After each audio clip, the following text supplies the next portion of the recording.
Hi, I thought I'd put together a little video on fiat currency, inflation, and real money. This is a chart that Jeff Clark created just yesterday, I believe, and it's the year-over-year inflation each month. So February of 2021 compared to February of 2020, 1.7%. And then it rose up to 4.2%, and the Federal Reserve said it will be transitory. It's a very temporary phenomenon. Prices are going to level out. Don't worry about it. And 5%, 5.4%, 6.2%, and last month, February of 2022, instead of 1.7%, we've got 7.9%. So if you're tracking prices, it went up from 2020, 1.7% plus 7.9%. Anyway, this is the CP lie. It's not. If you look at gasoline and groceries, it is much, much, much higher than this. It's part of the lie that you get to tell with fiat currencies. So let's take this back a little bit further. Here's CPI year over year going all the way back to 1992. And what you see is this is the sharpest rise in the chart. There was one time where it fell close to a similar scale in a similar time frame, but that was falling. That was the crisis of '08, and we went into deflation. The zero line here is deflation. This is just vicious, and you can see that as soon as people sort of got tired of the pandemic and they actually started spending some of the currency that had been created because of the pandemic, we're at 7.9% year over year. Now, Marin Katusa of Katusa Research, who Jeff Clark had worked with a long, long time ago, produced this chart, and it's the S&P Commodity Index versus the S&P 500. So you've got their commodities versus, in the 500 is really the equities. And equities are expensive, commodities are cheap. So this is commodities priced in equities, basically. And what you see here is that we are still at the lowest point in this chart, except for just the past year or so. This is the beginning of a long-term trend. I've got charts that go back a few hundred years on this, and it swings back and forth like a pendulum, and there is a cycle to it, certain periods, up, down, up, down, up, down. This has a long way to run. If you look at the time scales, this is only a few years. Here's 70, like 73. Then we had the crash of 74 in the stock market. And that's basically what caused this. But you can see this cycle that goes on. This will be a long-term trend, but I have a feeling that this is going to rise very fast. You can see that there are some times where it rises a tremendous amount in just a couple of years. So if this is 1 and it goes to 8 or 10, you're going to be able to get 10 times more stocks for the commodities that you sell, that you are invested in when you go to sell them. Now, gold and silver are part of these commodities in that index. However, gold and silver are also money. They're not just a commodity. And they are going to way, way, way outperform the rest of the commodities in what is coming. So, one of the things that has inflated is gasoline, and the president is blaming that on Russia. And thanks to Belang P of Evidence-Based Wealth, he took a breakdown of 2020 crude oil imports and exports. So you've got the exporting country here, the importing country here, and on this side he put it in percentages instead of millions of barrels of oil. And in 2020, the U.S. only imported 1.4% of its oil from Russia. So the Russians aren't really going to care if we stop buying. It's not going to have any impact on them if we stop buying. And it's not really the reason for the price increase at the pump that you're seeing. This is a global thing that's going on. Now, could it really be? They're blaming it on Russia. Could it be our fault? This is the currency that the Federal Reserve has created since March of 2020. This is the pandemic currency right here. And it's huge, going from about 15 trillion up to 22 and a half trillion in such a short period of time. And so this is funny money, or currency, I like to call it, but it is play money, and they are playing with it. Now, to give you a perspective of how much currency they're creating compared to what they've done in the past, this is the year-over-year change, so change from a year ago in billions of dollars. And I'm sorry I'm laughing. M2 is the people's currency supply. This is what's in your checking account. It includes the cash in your wallet, what's in your checking account, savings account, in your money market fund if it's under $100,000, I believe.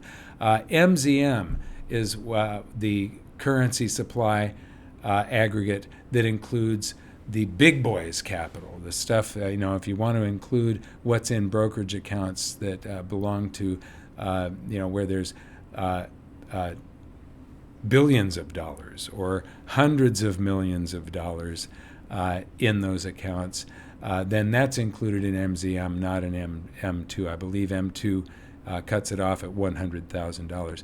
But there you go. This is the difference. Do you think any of that could have found its way out of this? Because when they create this, most of it goes into financial assets. The Federal Reserve has to purchase a financial asset.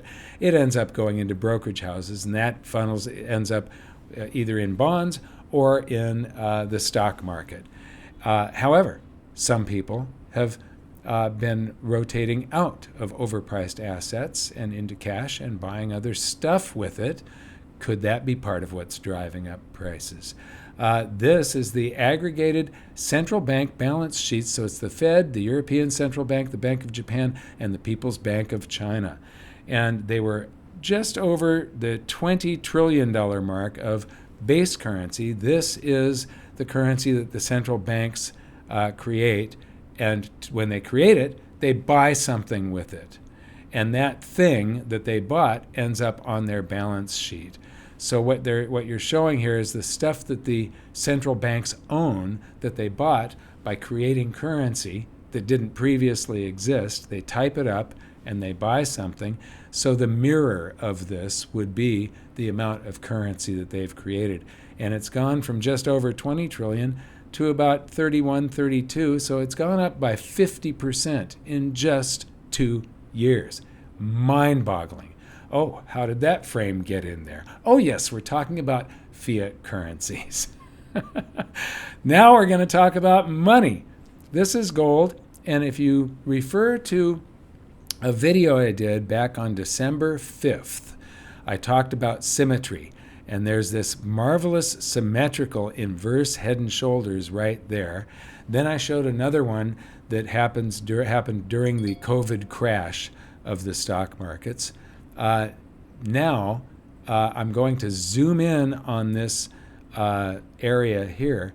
And what I had said in this video, I took this consolidation pattern that we had after gold peaked in 2011, and said, and then when it broke down, the number of months, I said, if this handle on this giant cup and handle formation, if this handle plays out with the same symmetrical move. Now, I said this in December, so we were down in here. I said we've got until March or April to accumulate gold and silver, and then once it breaks its previous high in March or April, it should be off to the races. Well, it isn't off to the races yet, but we're getting darn close. What's happening with silver? Oh my gosh, this is the Commodities Exchange. Now, it's important to know that on the Commodities Exchange, it is a fractional reserve Ponzi scheme, and there are sometimes you can make up a futures contract and sell it into the market. So you're making up ounces of gold and silver. when you make these futures contracts. And to back that, they'll have like 1 ounce for every 100 ounces or 200 or 500 ounces of silver that gets sold into the market on paper. It's a fractional reserve scheme that is destined for failure one day. However, these guys make the rules, change the rules, and enforce the rules, just like government does. They change it at any time. But look at what is happening. This is the March contract. These are the other contracts all plotted out. And this is the net number of new contracts since the start of deliveries, measured in how many business days since the start of deliveries. And what you see here is this, it's gone ballistic. There is something up with silver on the COMEX. And, there's that frame again. Yes, we are talking about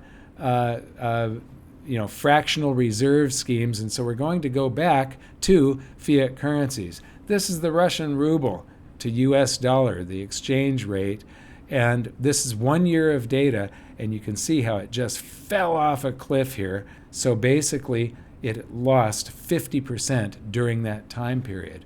Well, what if you were a Russian living in Russia and you were invested in precious metals? If you were invested in gold, this is an ounce of gold to the Russian ruble. It went up from, right in here, it was about 140,000 rubles per ounce, and it went up to 305. So it went up by like a factor of 2. Instead of just doubling, it went up 2.2 times, 2.25 times that range, from 130, 140 up to 305. So if you're a Russian invested in gold and silver, you not only maintained your purchasing power, it didn't just protect you, it protected you, and you had some significant gains in an extremely short period of time. So both safety, the protection, plus profit, protection and profit. This is gold in rubles. This is from a presentation that I gave at a Russian banking conference to a big group of bankers that were there to discuss Basel III. And this is in 2011, and I'm in Sochi, Russia, presenting this. And these bankers just had no idea of this history. But here we're going back further in time in the Russian ruble. Now, if you go back to 1991, that was when the Soviet Union collapsed. And then, there was a huge period of great instability and strife in Russia. I mean, awful times. And then here, the Russian ruble, I've got data on it. It probably goes back a little further, I'm not sure. But they brought back a new Russian ruble. The Russian ruble, by the way, is the second oldest surviving currency, at least in name, because there's one I'm going to show you in a minute. It goes from one Russian ruble to a different Russian ruble to a different Russian, but they're all Russian rubles. It's the second oldest after the British pound, which also changes throughout history. So it's stable, and then right in here you have the long-term capital management crisis. You've got the Asian contagion, and then that cascaded around the world and caused the Russian ruble crisis. And so you're going from somewhere like 1,500 or 2,000 Russian rubles for an ounce of gold to 40,000, and that was 2011. Now we're at 305,000. Now, let's go back even further in this fiat currency fiasco. And what we have here is, this goes all the way back to 1880. The reason I went back here, I've got data on it, and this is the classical gold standard, where countries fully backed their currencies by gold. But this is the Russian Revolution. So in 1922, you brought in 10,000 of your old rubles, and they gave you one new ruble. These are the paper rubles. If you keep your gold, you're fine. But when you're using the paper currency, in this today it's digital currency. It's in your bank account when you log in. But 10,000 of the old of the ruble, and you get one new ruble. Then a year later, 23, You bring in 100 of the new rubles and they give you one new ruble. In 24, you bring in 50,000 of the new rubles and they give you one new ruble. In 1947, you bring in 10 of the new rubles and they give you one new ruble. 61, 10 of the new rubles and they give you one new ruble. And then in 1998, you bring in 1,000 of the new rubles and they give you one new ruble. For a total devaluation during that time period of 5 quadrillion times. That does not include the recent 50% devaluation, but there was devaluation between 2011 and this year. That chart of the 50% devaluation only goes back 1 year. So it's greater than, you'd have to more than double this. It is now greater than 10 quadrillion times. I have no idea where it is. Someday I might get a chance to have a researcher redo this chart for me. So this is what it would look like in prices over the same period of time. You can see this was my 2011 presentation to the Russian banking conference. But from 1919, you've got all of these various devaluations. So you go from, what is this, 20 rubles or something like that? And you'd have to have this many rubles to have the same purchasing power. So that is the end of this presentation. I hope you enjoyed it. But fiat currency is just a bunch of monopoly money. Monopoly currency. People call it monopoly money. It's not. It's all fiat currencies are no better than monopoly money. I want to thank you for watching. We'll see you next time.